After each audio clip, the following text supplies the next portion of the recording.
Hello everyone. I hope all of you are well. Today we are going to learn about crystal lattice and unit cell.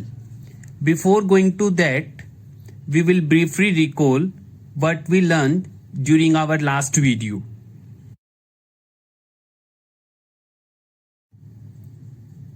As we discussed in previous video, solids को दो part में classify किया जाता है depending upon arrangement of constituent particles.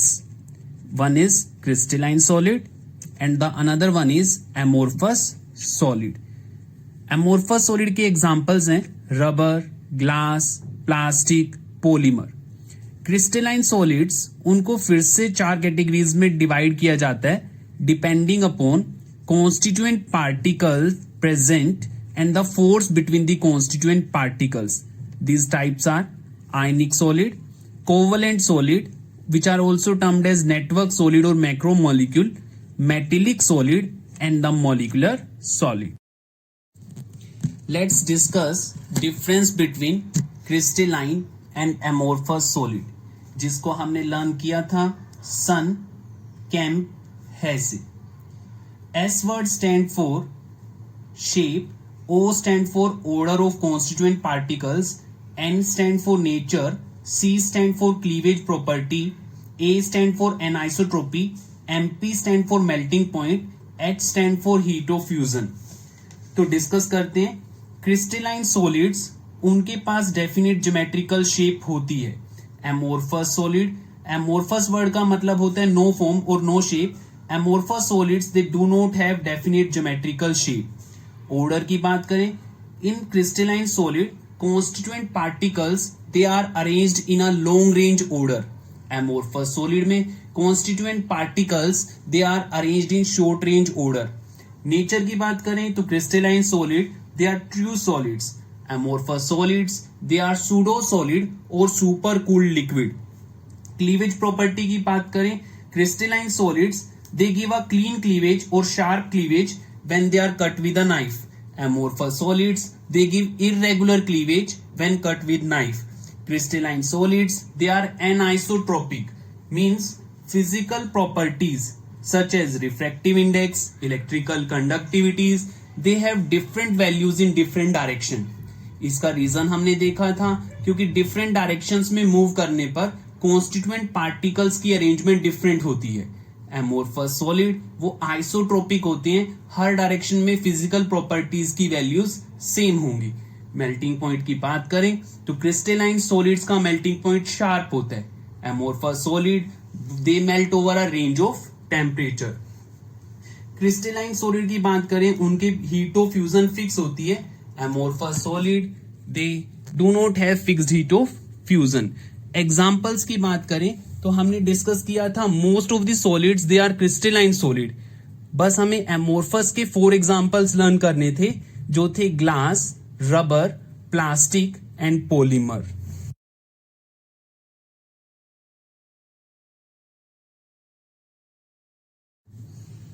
Let's discuss what we have learn so far. आप लोगों को 5 pictures दी गई हैं. इन पिक्चर्स में कुछ इंफॉर्मेशन कन्वे हो रही है. आप लोगों को पिक्चर्स को केयरफुली देखना है और जज करना है कि क्या इंफॉर्मेशन कन्वे हो रही है. First and second picture show कर रही है अरेंजमेंट ऑफ कॉन्स्टिट्यूएंट पार्टिकल्स को.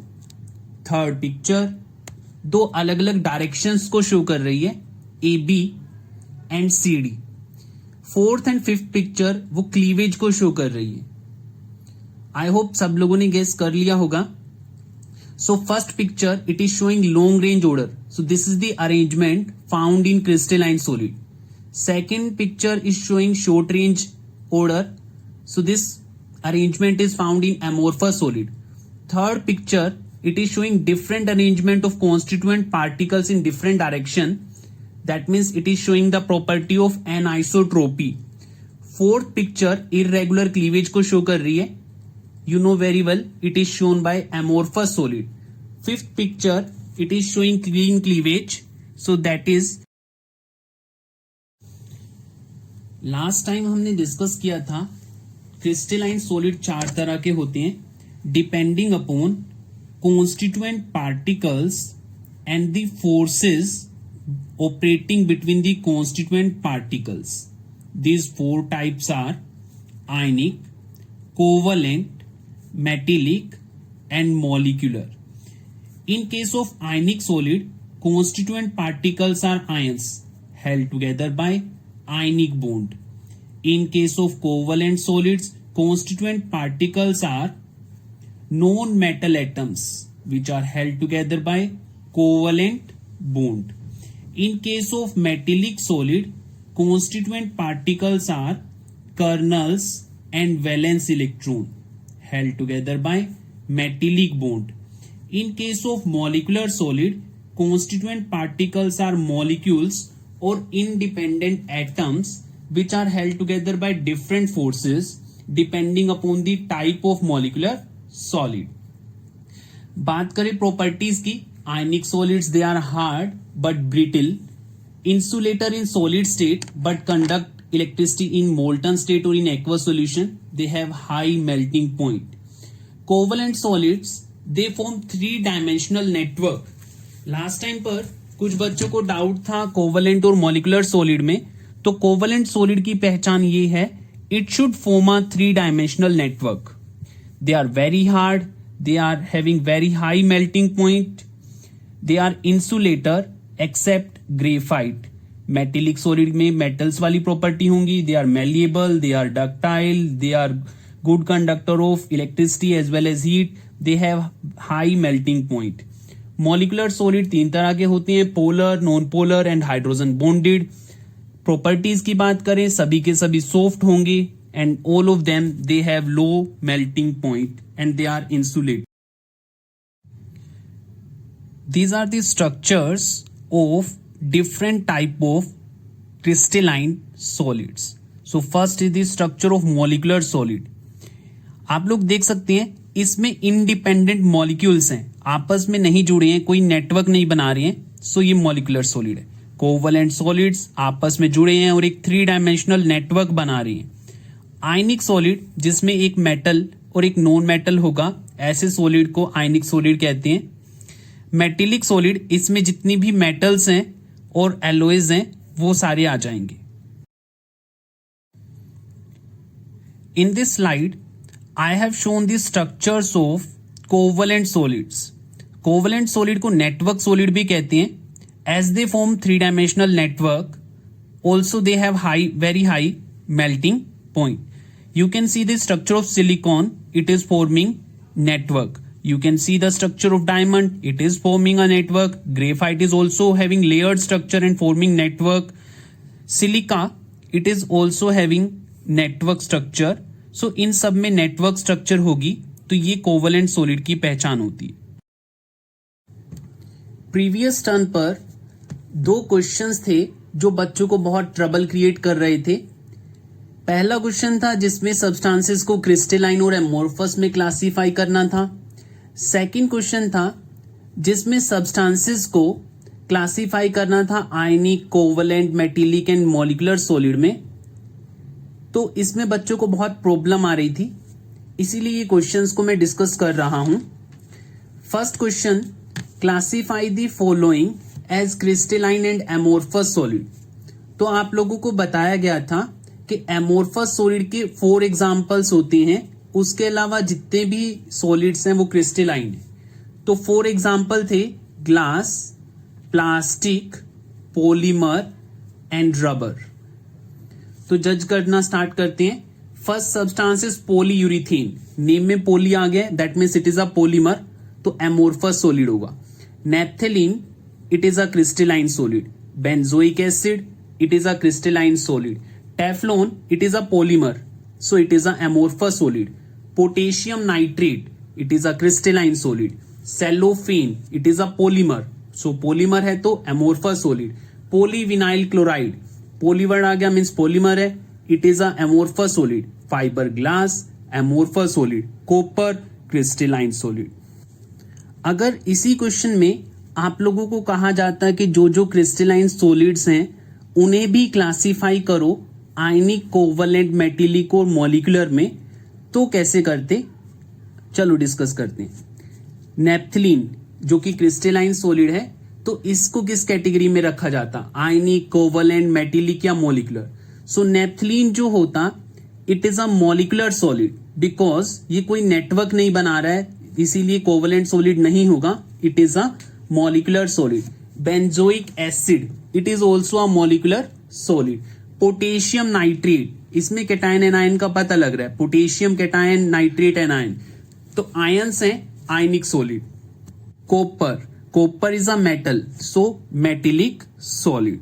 Moving on to second question, classify the following substance on the basis of intermolecular forces operating between them. Potassium sulphate, positive negative part समझ आ रहे हैं, ionic solid होगा। Ammonium phosphate, ammonium positive part, phosphate negative part, ionic होगा। Tin is a metal, तो metallic solid होगा। कौन से ग्रुप का है टिन? याद करो, 14th ग्रुप के मेंबर्स क्या क्या होते हैं? Carbon, silicon, germanium, tin, lead, तो 14th ग्रुप का है, मेटेलिक सॉलिड होगा। बेंजीन ये मॉलिक्यूलर सॉलिड होगा, कोई नेटवर्क नहीं बनाता है तो मॉलिक्यूलर सॉलिड। यूरिया की बात करें, ये भी मॉलिक्यूलर सॉलिड होगा। अमोनिया मॉलिक्यूलर सॉलिड होगा, अमोनिया में नाइट्रोजन है, हाइड्रोजन बॉन्डिंग करेगा तो हाइड्रोजन बॉन्डेड सॉलिड होगा। Water is also hydrogen bonded solid. Zinc sulphide, zinc positive, sulphide negative, मतलब आयनिक सॉलिड। ग्रेफाइट में लेयर्ड स्ट्रक्चर होती है, नेटवर्क बनाता है, दैट मीन्स कोवलेंट सॉलिड होगा। Rubidium, it is a metal, कौन से ग्रुप की? याद करो, यस, फर्स्ट ग्रुप की। Lithium, sodium, potassium, rubidium, caesium, francium. Argon non metal है, मतलब मॉलिक्यूलर सॉलिड में आएगा, इंडिपेंडेंट एटम्स होते हैं। सिलिकॉन कार्बाइड, तो ये नेटवर्क बनाता है, इसका मतलब covalent solid. Tetra phosphorus deca oxide, so ये भी इंडिपेंडेंट मॉलिक्यूल है तो molecular solid. Iodine, it is a molecular solid. Phosphorus, it is a molecular solid. Plastic, amorphous solid. Brass की बात करें, एलोय है तो metallic solid. Lithium bromide, positive और नेगेटिव पार्ट पता लग रही है, मतलब आयनिक सॉलिड। सिलिकॉन नेटवर्क बनाएगा, मतलब कोवलेंट सॉलिड।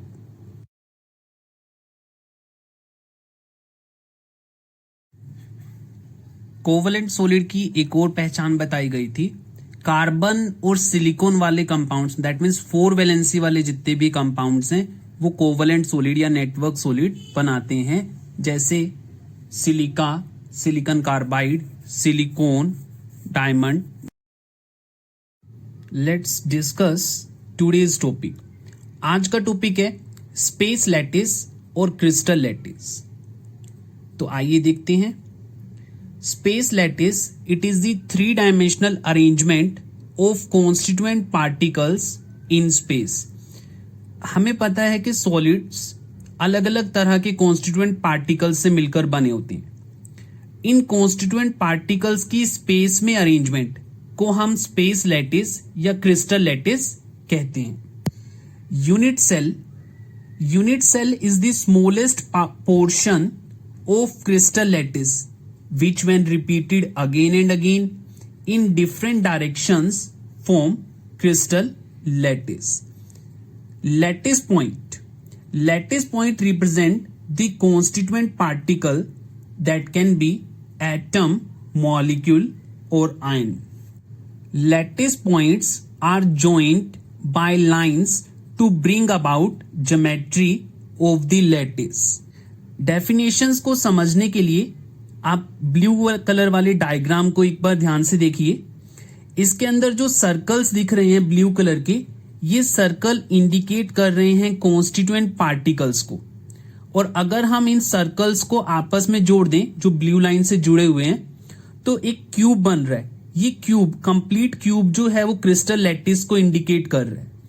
इस क्यूब का एक छोटा सा पोर्शन जो कि डार्क कलर से शो किया हुआ है, that is the unit cell. इसको समझने के लिए एक पजल क्यूब मैंने बॉटम पे लगाया है। इस पजल क्यूब को हम कंसिडर कर सकते हैं कि ये एक क्रिस्टल लैटिस है, और इसका जो एक छोटा क्यूब होगा, उस छोटे क्यूब को हम यूनिट सेल कहेंगे। आई होप आप समझ गए हैं। सो स्पेस में कॉन्स्टिट्यूएंट पार्टिकल्स की अरेंजमेंट को हम स्पेस लैटिस कहते हैं। स्पेस लैटिस का छोटा सा पार्ट, उसको यूनिट सेल कहा जाता है, और कॉन्स्टिट्यूएंट पार्टिकल्स को रिप्रेजेंट करते हैं लैटिस पॉइंट। चलो बात करते हैं पैरामीटर्स ऑफ यूनिट सेल की। पैरामीटर ऑफ यूनिट सेल का मीनिंग है कि यूनिट सेल में मेजरेबल प्रॉपर्टीज क्या क्या हैं। पैरामीटर ऑफ यूनिट सेल दो तरह के होते हैं, axial length and axial angle. Axial length को डिनोट करते हैं ए, बी एंड सी से। ये आपस में परपेंडिकुलर हो भी सकते हैं और नहीं भी। एक्सियल एंगल्स उसको डिनोट करते हैं अल्फा, बीटा एंड गामा से। केयरफुली नोट करेंगे, alpha is the angle between B and C, beta is the angle between A and C, gamma is the angle between B and A.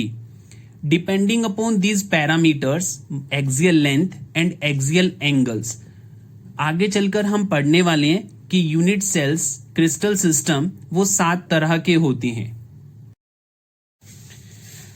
Let's discuss about the types of unit cell. Unit cells 2 तरह की होती हैं depending upon the arrangement of constituent particles. पहली type है simple और primitive unit cell. ये ऐसी unit cell है जिसमें कॉन्स्टिट्यूएंट पार्टिकल्स ओनली कॉर्नर्स पर प्रेजेंट होंगे। सेकेंड टाइप की यूनिट सेल है centred unit cell.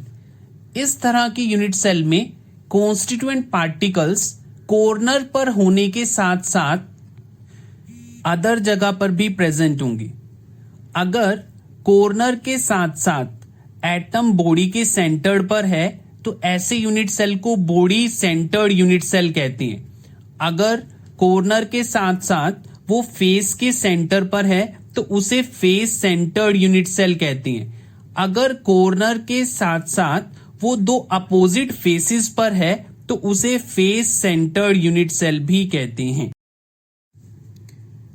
C the first diagram, इसमें constituent particles only at the corners हैं, तो ऐसे यूनिट सेल को सिंपल क्यूबिक यूनिट सेल कहते हैं। Second unit cell constituent particles corner पर भी हैं और बॉडी के सेंटर में है, तो ऐसे यूनिट सेल को बॉडी सेंटर्ड यूनिट सेल कहते हैं। थर्ड टाइप के यूनिट सेल को देखो, कॉन्स्टिट्यूएंट पार्टिकल्स कॉर्नर पर हैं, साथ ही साथ ब्लू कलर के कॉन्स्टिट्यूएंट पार्टिकल हर फेस के सेंटर पर है, तो ऐसे यूनिट सेल को फेस सेंटर्ड यूनिट सेल कहते हैं। हर यूनिट सेल के बॉटम पे जो डायग्राम दिखाया गया है उसे हम स्पेस फिलिंग मॉडल कहते हैं। ये मॉडल शो करता है कि एटम्स आपस में किस तरह से इंटरेक्ट कर रही हैं। In simple cubic unit cell atoms जो कॉर्नर पर प्रेजेंट है वो आपस में टच कर रहे होते हैं, तो स्ट्रक्चर बॉटम वाली बनेगी। In body centred unit cell, जो बॉडी के सेंटर वाला यूनिट वाला एटम है वो कॉर्नर वाले एटम्स के साथ टच कर रहा होता है, तो इस तरह से अरेंजमेंट मिलेगी। इन फेस सेंटर्ड यूनिट सेल, हर फेस के सेंटर वाला एटम जिस फेस पर वो एटम प्रेजेंट है अपने 4 कॉर्नर वाले एटम्स के साथ टच कर रहा होता है, तो इसे फेस सेंटर्ड यूनिट सेल कहते हैं। Let's discuss types of crystal system. Crystal system, they are of 7 type depending upon axial length and axial angles. So ये 7 टाइप क्या क्या है? Cubic, tetragonal, orthorhombic, monoclinic, triclinic, rhombohedral and hexagonal. इसको learn करने के लिए बॉटम पर एक लाइन लिखी है, cutter 1 sided 3 sided rounded hexagonal. So cutter word में 3 क्रिस्टल सिस्टम कवर हो रहे हैं, cubic, tetragonal and orthorhombic. 1 sided, 1 से वर्ड माइंड में आ जाएगा मोनो, 3 साइडेड वहां से वर्ड आ जाएगा ट्राई, राउंडेड मतलब रोम्बोहेड्रल एंड हेक्सागनल तो एज इट इज हमें लर्न करना ही है। चलो एक बार फिर रिकॉल करते हैं, cutter 1 sided 3 sided rounded hexagonal.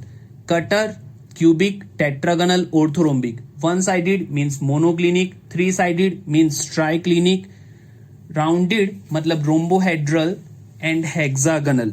I hope ये सबको याद हो गया होगा। क्यूबिक की बात करें तो क्यूबिक में सारी की सारी साइड इक्वल होती हैं। क्यूब सब लोगों ने देखा ही है, तीनों साइड्स इक्वल होंगी। A equal to B equal to C, alpha equal to beta equal to gamma equal to 90 degree. So cubic को हम मोस्ट सिमेट्रिक क्रिस्टल सिस्टम कहते हैं। सिमेट्रिक इसलिए कि इसमें सारी की सारी साइड्स इक्वल हैं, सारे के सारे साइड्स इक्वल हैं, सारे के सारे एंगल्स इक्वल हैं। Second type of crystal system है टेट्रागनल। टेट्रागनल में दो साइड्स इक्वल होती हैं, A equal to B, third side unequal होती है, नॉट इक्वल टू सी। सारे के सारे एंगल्स 90 डिग्री के होते हैं, alpha equal to beta equal to gamma equal to 90 degree. Orthorhombic, orthorhombic की बात करें, इसमें कोई भी साइड इक्वल नहीं होती, A not equal to B not equal to C. सारे के सारे एंगल्स वो 90 डिग्री के होते हैं। ऑर्थोरोम्बिक आप लोगों ने ऑब्जर्व भी किया होगा, घरों में जो मैच बॉक्स यूज करते हैं, that is a example of orthorhombic crystal system. Match box को अगर आप लोगों ने नोट किया हो, उसमें तीनों साइड्स अनइक्वल होती हैं, लेकिन सारे के सारे एंगल्स 90 डिग्री के होते हैं। आफ्टर दैट बात करते हैं मोनोक्लिनिक की। मोनोक्लिनिक की बात करें, इसमें सारी की सारी साइड्स अनइक्वल होती हैं, A not equal to B not equal to सी।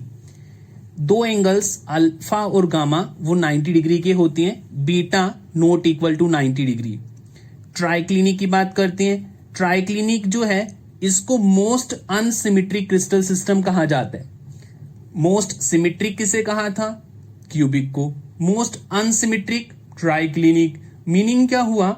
इसमें कोई भी साइड इक्वल नहीं होगी और ना ही कोई एंगल इक्वल होगा।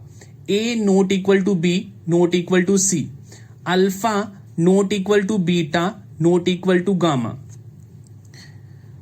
आफ्टर दैट बात करते हैं रोम्बोहेड्रल की। रोम्बोहेड्रल की केस में तीनों साइड्स इक्वल होंगी, A equal to B equal to C, alpha equal to beta equal to gamma. अगर नोट करें, ये एग्जैक्टली क्यूब की तरह ही है। तो डिफरेंस क्या हुआ? डिफरेंस जस्ट इतना है कि तीनों एंगल्स तो इक्वल होंगे, बट वो 90 के इक्वल नहीं होंगे। क्यूबिक के केस में तीनों एंगल इक्वल थे और 90 के इक्वल थे। रोम्बोहेड्रल में तीनों एंगल आपस में इक्वल होंगे, बट 90 के इक्वल नहीं होंगे। रोम्बोहेड्रल का एक और नेम है ट्राइगोनल। हेक्सागोनल की बात करें, उसमें ए इक्वल टू बी होता है, नॉट इक्वल टू सी। एक साइड अनइक्वल है और दो एंगल्स 90 डिग्री के होते हैं, और लास्ट जो बचा हुआ एंगल है वो 120 डिग्री का होता है।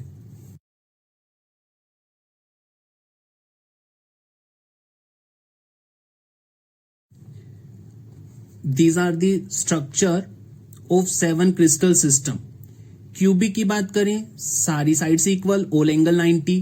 टेट्रागोनल, दो साइड इक्वल, तीसरी side unequal, all angle 90। Orthorhombic, सारी साइड्स अनइक्वल लेकिन एंगल 90। मोनोक्लिनिक, इसमें सारी साइड्स अनइक्वल, दो साइड्स 90 डिग्री की, दो एंगल्स 90 डिग्री के। हेक्सागोनल, हेक्सागोनल की बात करें, दो साइड इक्वल और तीसरी साइड अनइक्वल होगी, दो एंगल्स 90 डिग्री के, एक एंगल 120 डिग्री का। रोम्बोहेड्रल, रोम्बोहेड्रल क्यूब की तरह ही होता है। Rhombohedral can be considered as distorted cube. इसमें सारी साइड्स इक्वल, सारे एंगल इक्वल, बट 90 के इक्वल नहीं होंगे। डिस्टोर्टेड क्यूब है ये। क्यूब के ऊपर अगर फोर्स लगा दें तो एंगल चेंज हो जाए, वैसी कंडीशन। ट्राइक्लिनिक, मोस्ट अनसिमेट्रिक, कुछ भी इक्वल नहीं होगा। इन क्रिस्टल सिस्टम्स में पॉसिबल वेरिएशंस भी होती हैं।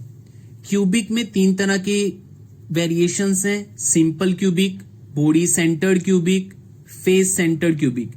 टेट्रागोनल में 2 तरह के हैं, या तो वो प्रिमिटिव हो सकता है या बॉडी सेंटर्ड हो सकता है। ऑर्थोरोम्बिक में 4 तरह के हैं, primitive, body centred, face centred and and centred. Monoclinic में 2 तरह के हैं, प्रिमिटिव एंड एंड सेंटर्ड। बाकी सारे जो क्रिस्टल सिस्टम्स हैं उसमें ओनली प्रिमिटिव यूनिट सेल होता है। तो टोटल मिलाकर 14 क्रिस्टल सिस्टम बनते हैं, जिसको हम ब्रेविस लैटिस।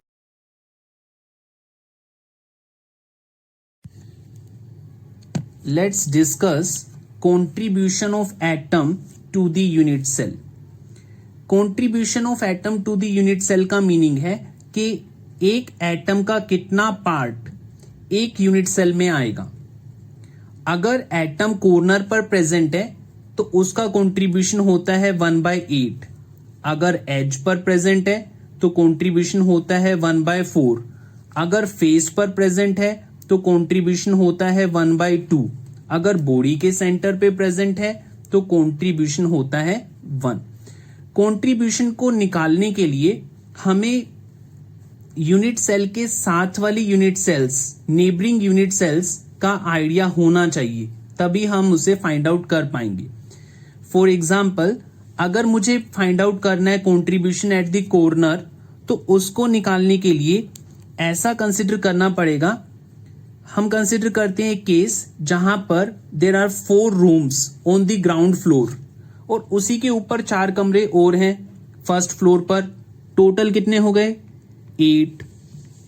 अब इन 8 रूम्स में सेंटर पर एग्जैक्टली जो सेंटर वाली पोजीशन होगी वहां पर एक फुटबॉल है, तो उस फुटबॉल का आधा पार्ट वो ऊपर के रूम्स में चला जाएगा और आधा पार्ट नीचे के रूम्स में आएगा।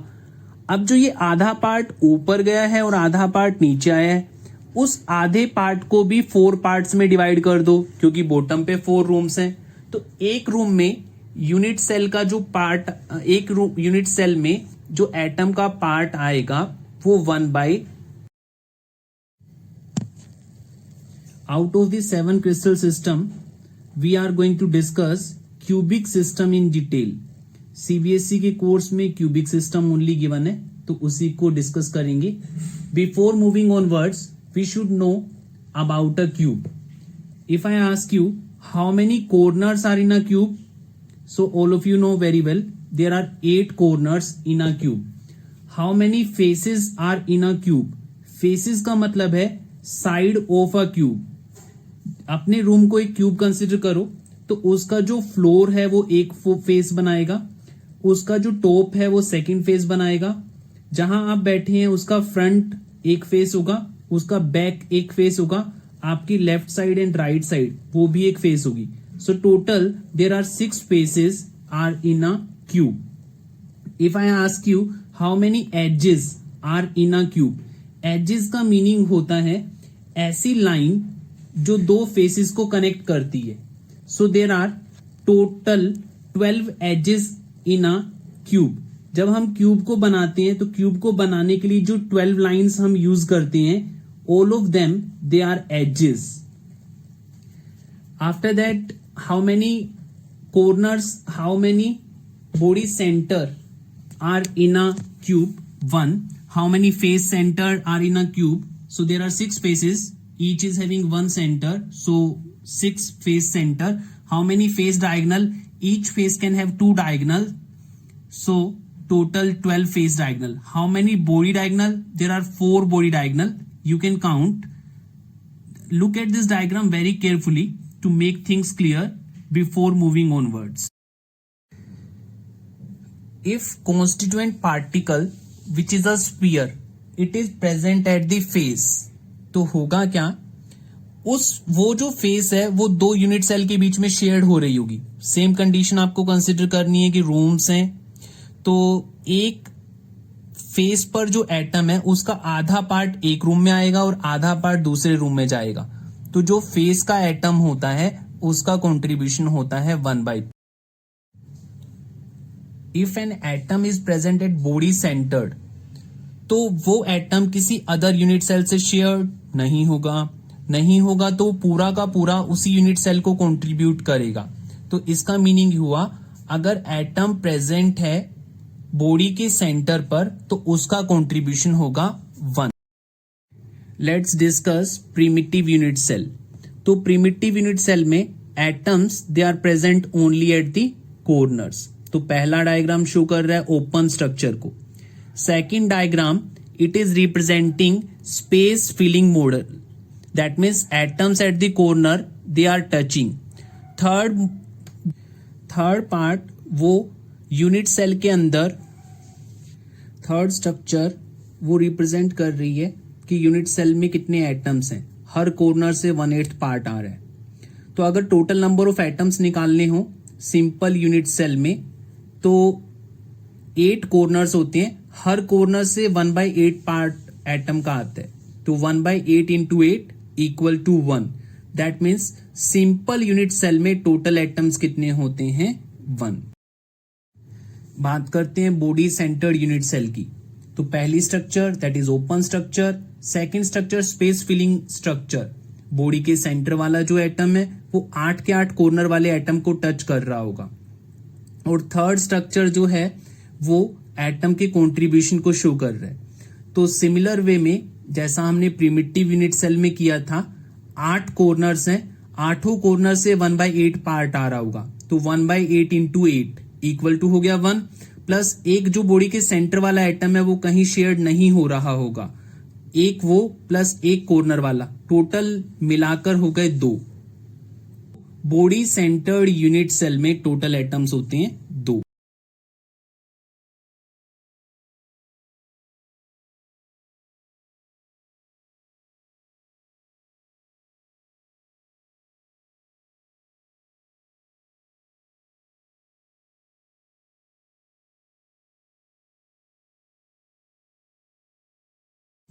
बात करते हैं फेस सेंटर्ड यूनिट सेल की। फेस सेंटर्ड यूनिट सेल में एटम्स कॉर्नर पर भी होते हैं और फेस के सेंटर पर भी होते हैं। तो कॉर्नर्स का कंट्रीब्यूशन सेम वे से निकाल लेंगे, 1/8 इंटू 8 इक्वल टू हो जाएगा 1। एक एटम कॉर्नर से आ जाएगा, प्लस एक फेस का जो एटम है वो 2 पार्ट्स में शेयर होता है, तो उसका यूनिट सेल में कंट्रीब्यूशन होता है हाफ। तो हाफ हाफ करके हम हर फेस से एटम आएगा। तो टोटल फेसेस होती हैं 6, तो हाफ इंटू 6 इक्वल टू 3। हर फेस से टोटल फेसेस से कंट्रीब्यूशन हुआ 3, कॉर्नर से हुआ 1, तो फेस सेंटर्ड में टोटल नंबर ऑफ एटम्स हुए 4। Let's summarise. Simple cubic unit cell में एटम्स ओनली कॉर्नर पर है। कॉर्नर का कंट्रीब्यूशन होता है 1/8, 8 कॉर्नर है, मल्टीप्लाई कर दो, वी विल गेट 1। तो 1 atom is present in simple cubic unit cell. BCC की बात करते हैं, एटम्स कॉर्नर पर भी होंगे प्लस बॉडी के सेंटर पर होगा। तो कॉर्नर से कंट्रीब्यूशन होगा 1, क्योंकि 8 कॉर्नर्स हैं, हर कॉर्नर से 1/8 एटम आ रहा है, प्लस 1 एटम जो बॉडी के सेंटर पर है, तो टोटल एटम्स हो जाएंगे बीसीसी में 2। एफसीसी की बात करते हैं, कॉर्नर 8 हैं, हर कॉर्नर से 1/8 कंट्रीब्यूशन आ रहा है, प्लस फेसेस हैं 6, हर फेस से आधा एटम आ रहा है, तो 3 वो हो जाएगा फेस का कंट्रीब्यूशन, 1 कॉर्नर का कंट्रीब्यूशन, तो टोटल हो जाएंगे 4। तो सिंपल क्यूबिक यूनिट सेल में एटम्स होते हैं 1, बॉडी सेंटर्ड यूनिट सेल में एटम्स होते हैं 2, फेस सेंटर्ड यूनिट सेल में एटम्स होते हैं। Based on our learning about the contribution of atoms, we will be having numericals on this topic.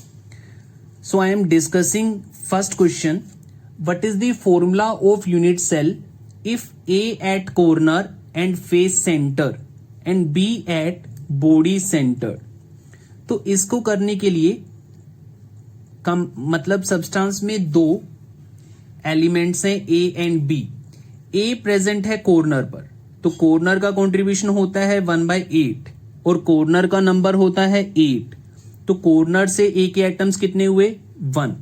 Face centre, face का contribution होता है half, कितने फेसेस? 6, तो फेस से टोटल एटम्स हुए 3, तो ए के टोटल एटम्स हो गए 4। B at body centre, body centre वाला एटम कहीं शेयर्ड नहीं होता, उसका कंट्रीब्यूशन होता है 1, तो फॉर्मूला होगा ए के 4 एटम है, बी का 1, तो A4B। Similarly I am discussing last question, x atom at corner, तो एक्स का कंट्रीब्यूशन क्या होगा? 1/8 इंटू 8, एक्स का एटम हो जाएगा 1। Y at face centre, so Y 1/2, face कितनी होती है? 6, टोटल हो जाएगा 3, तो फॉर्मूला हुआ X1Y3। बट उसने condition the, one of the X atom replaced by Z. Now the formula will change. So we have to find out the changed formula. So one of the x atom replaced by Z. So x की बात करता हूं. X present था corner पर. Corner का contribution होता है 1/8. 8 corner होते हैं, उनमें से एक कॉर्नर से एक्स को हटा लिया गया, तो टोटल 7 कॉर्नर पर एक्स प्रेजेंट है. तो एक्स हो गया 7/8. वाई की बात करता हूं, उसमें कोई चेंज नहीं हुआ. 1/2 इंटू 6 यानी 3. जेड की बात करता हूं, जेड एक कॉर्नर पर रख दिया गया है, तो 1/8 मल्टीप्लाइड बाय 1 बिकॉज एक कॉर्नर पर रखा गया है. तो फॉर्मूला होगा एक्स के एटम 7/8, वाई के एटम 3, जेड के एटम 1/8. अगर इसे होल नंबर में कन्वर्ट करें, कंप्लीट को 8 से मल्टीप्लाई कर दें, एक्स 7, वाई 24, जेड 1. तो ये फॉर्मूला होगा. बचे हुए क्वेश्चंस आप लोगों को कंप्लीट करने हैं.